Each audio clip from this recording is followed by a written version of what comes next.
me try and take a video normal this time, actually widescreen, just to kind of show where we're at and what's going on. We got Lake Charles here. This is Lake Charles I-10, and then the 210 bypass loop there, bypassing 10. Moss Bluff is up this area. That's where there's a lot of flooding there. You can see where this road is closed here. That's Perkins Ferry. Joe Miller should be closed too. It's not showing it, but basically from this kind of Rhett Drive area all the way to 171 area right about here, it's going to be all flooded. I haven't driven up there to go look at this stuff, but I saw some drone footage that was shared with me earlier, and I already know from the previous storm that's what happened before. It's worse, much worse this time. So this is where we live here. This is our trailer here, and just to kind of give a perspective, here's Chennault Air Force Base, just east of Lake Charles in the 210 loop there. They don't show a road closure here, but you can see all the red. That's because there's a lot of water here. This is where I passed. I saw a guy who was in a Civic or something. His car was disabled in the water. But basically from those train tracks on down to the intersection is all flooded. And then you go down here, there's even more high water here. And then I go on McCown Road, our road, and it's all flooded all over here. This is all flooded. Manchester Road's flooded. These ones, it's up to even getting into the people's homes. Right around here's, these people might possibly see some flooding inside their home if it gets much worse, and it could. Just past our home, P.E. Daigle, that was all flooded. Doesn't even look like you can even drive in it. And if you could, remember you got ditches on the side of the road too. You got to be careful of if you can't see the road. Manchester Road was all flooded. I didn't drive down it though. Right here at Boys Village Road, this is where it was closed. That's where I shot that last video.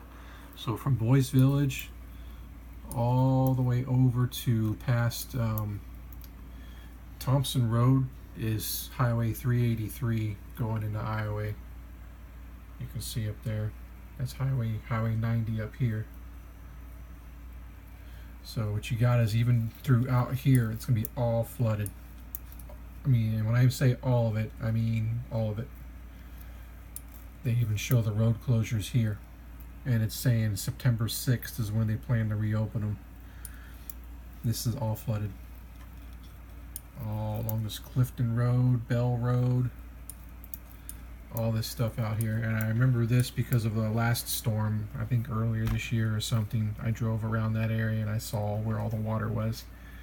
And I thought it was bad then, because there was places where I drove through like a foot of water, and that was in my Suddenlink pickup truck. I can tell you that this stuff is much worse. I mean, when I zoom out, the road closure thing goes away, but I can try and give you an idea of how far out this stuff goes.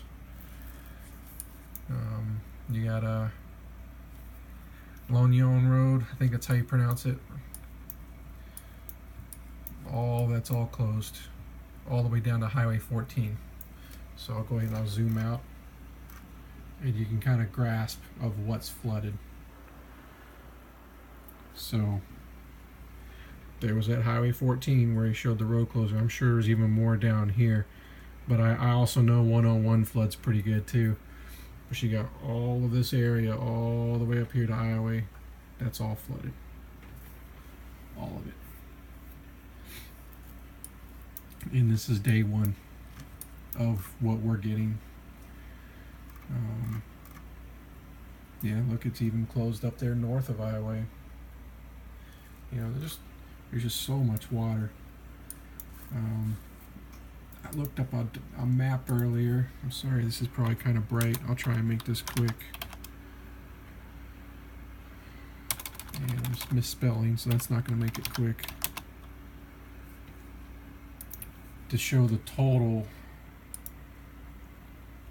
And of course, this thing's going to be stupid, but whatever. Let me bring it down here. Okay. I don't think it's going to let me zoom in like I want. The white area, it's over 2 foot of rain, 2 foot of water. So obviously there's Houston, which is approaching, what, 35, 40 inches by now? I think it's over 30. But now you can see this is what we've gotten just in the last probably 2 days right here. So, and it's been a steady, that's the system we got today too. It's just a steady stream just going south to north, right up the gut, right up there is what we got nailed with today that caused all this flooding out here. And you know, there's going to be more that's going to come up.